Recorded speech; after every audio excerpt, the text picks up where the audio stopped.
Best-selling author and television personality, Kellie Hill is a nutritional therapy practitioner and founder of the Right Plan Nutrition Counseling and former international radio talk show host of Eat Well to Live Well with Kellie Hill. Her greatest roles are as wife, mother, and survivor of both heart attacks and a stroke. More than 25 cardiologists worldwide conferred after Kellie's first heart attack. Soon, neurologists and hematologists joined the discussion. All have concluded that Kellie's healthy diet saved her life more than once. As a local ambassador for the American Heart Association and Mended Hearts visitor, Kellie continues to devote her life and work to helping others find their healthiest diet, too. Well, Kellie, welcome to the show, and boy, do you have a lot of information to give us. How are you today? I'm fabulous. How are you today? Oh, great, great. You know, it's hard to believe that that many doctors gathered to discuss your case. I mean, that's really unusual. Why did that happen in the first place? Well, I was at really what one would consider probably my most pristine health that you could do. I was actually doing triathlons and at perfect weight. I didn't smoke. I don't have diabetes. I have no genetic predisposition for any of these heart problems. There was no box that anybody could check off and say, oh, well, this is the reason this person's having a heart attack. And so they kept saying, well, it's a fluke. But it kept happening. I had 2 heart attacks, and then they kept cleaning them. So I actually had, I think I was up to 5 or 6 angiograms where they just kept cleaning out the stent, trying to figure out what was happening when they ultimately decided it was best to have bypass surgery. So then I had heart bypass surgery, and then less than a year later, ended up having a stroke. So they just couldn't figure it out, and they kept calling more people in and trying to say how is this happening and how is she still alive on top of that. So it was I appreciate everybody's input. It was although I've learned that being a medical anomaly is not necessarily the thing any of us want to be. No, that's for sure. You know, I have a gentleman who lives next door to me in Miami, and he said something like 16 or 17 heart attacks, and he says he can feel them coming on, and he's very slim, and he eats properly, but his cholesterol is high, and it's the cholesterol that keeps causing these heart attacks. And it's got to be somewhat genetic because it's not something that's controlled with medication. So the first question I really want to ask you, though, which I think is very important for the people listening, are what are the top symptoms of a woman's heart attack? Because it's very different than for a man.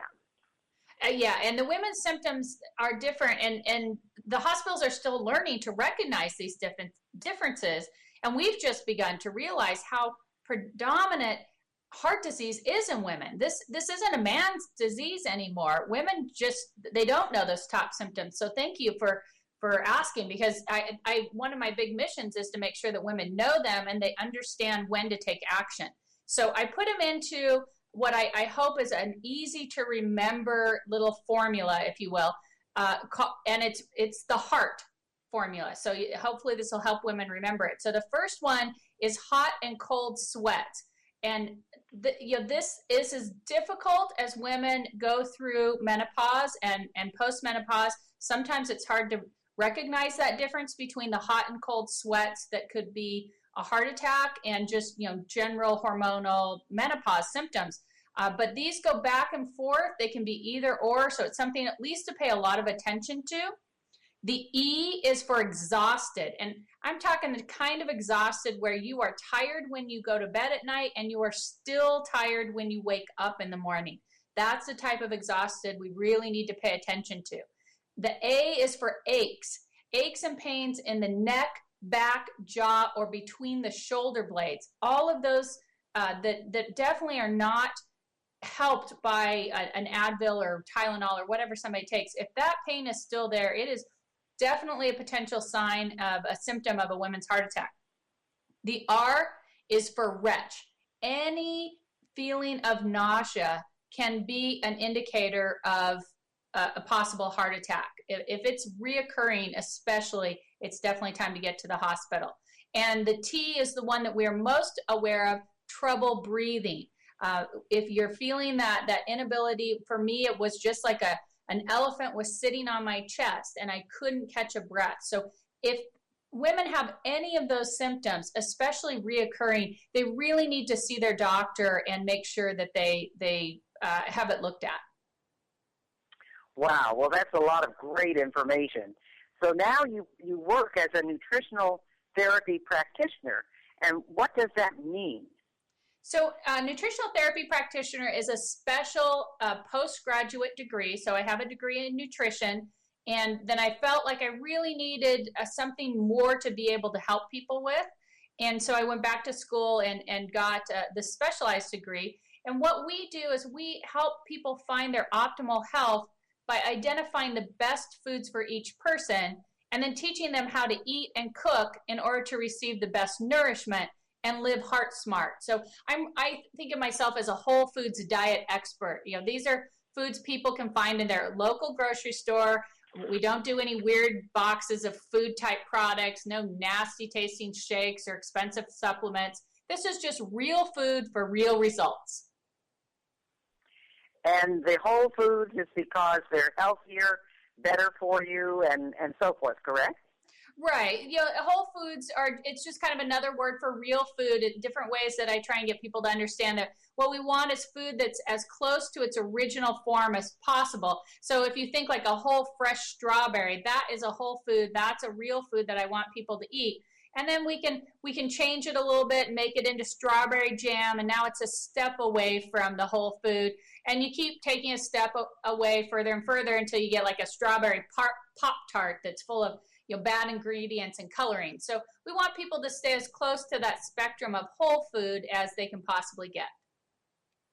So with knowing everything that we do today, because, I mean, there is a lot of information out there for us if we want to learn it, what challenges do you see people facing today? Well, I think the biggest ones are really that they're confused by the choices. They've tried everything, nothing works.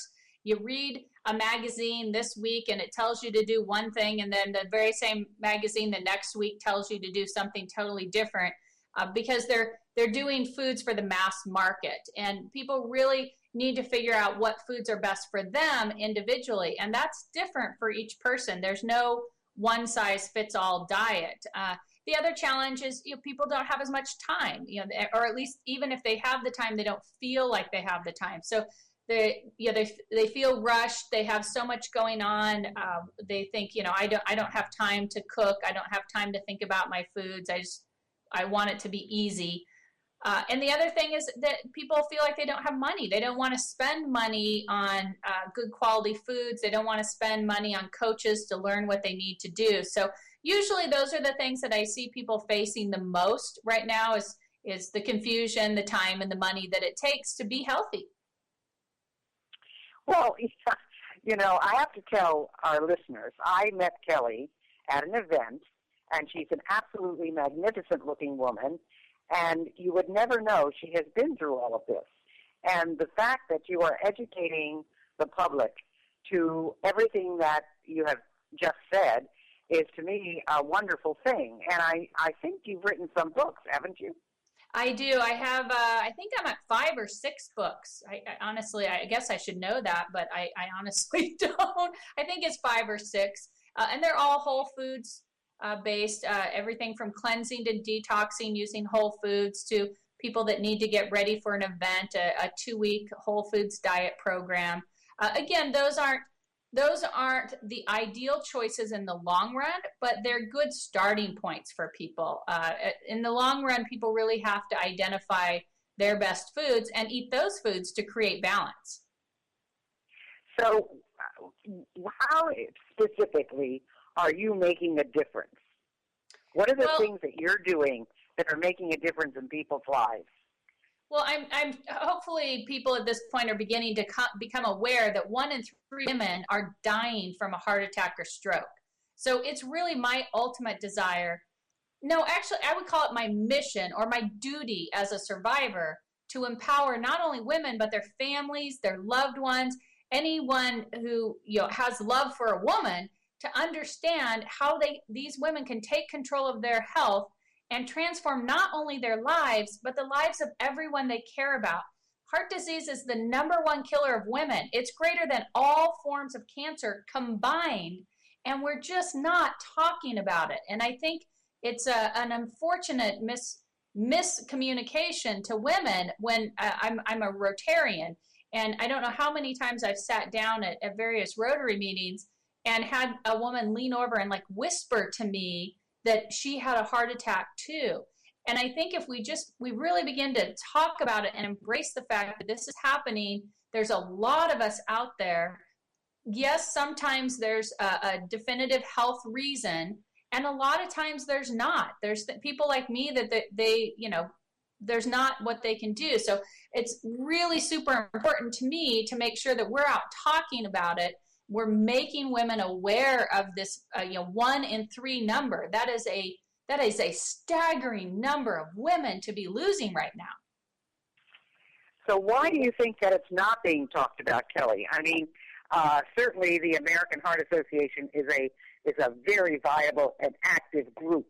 Of course. And certainly they have done a lot of promotions, and, people wear red, and they're out there talking about it. Why do you think it's still such a hidden disease?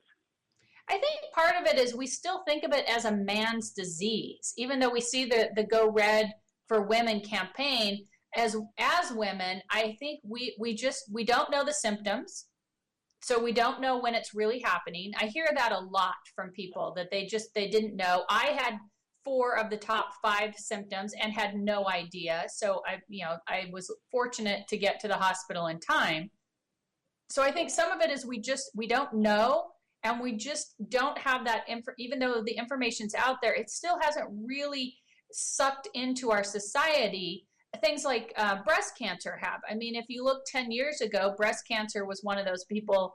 It's like, oh, well, I don't really know anybody that's happened to. And now it's everybody knows what the pink ribbons mean, and everybody understands how many women are being affected by this. And they've made dramatic changes even in our medical system to try and make it better with mammograms and stuff, and really encouraging that.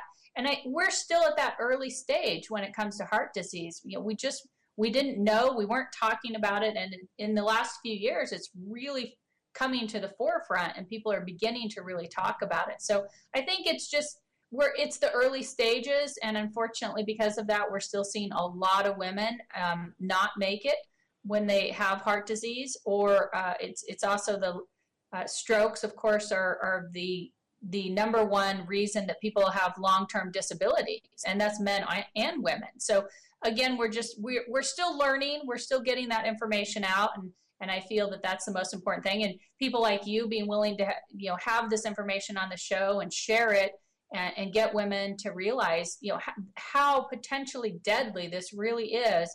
If they have these symptoms, they need to go be their own advocate and get themselves to the doctor. Well, now let me ask you: if you do everything right, okay, you eat properly, you exercise, you don't have a lot of stress in your life, are you reducing your chances, or are you still going to have a heart attack? In other words, are there things that are going on inside of you that are absolutely beyond your control? They're not very much. There's less than 20% of what happens in a person's life is outside of their control when it comes to heart disease. So more than 80% of it, we actually have the ability to prevent heart disease. And so some of that is to know your risks, to go on the American Heart Association website or their various information pamphlets, and know what your personal risks are. Like you were talking about your neighbor having high cholesterol, knowing if you have high cholesterol, knowing if you have high blood pressure, knowing if you have genetic predisposition. So knowing those risks, and then removing any of them that are within your control to remove. Of course, in that same category, eating better, removing the junk foods is a huge portion. Getting activity. You only need 30 minutes of moderate activity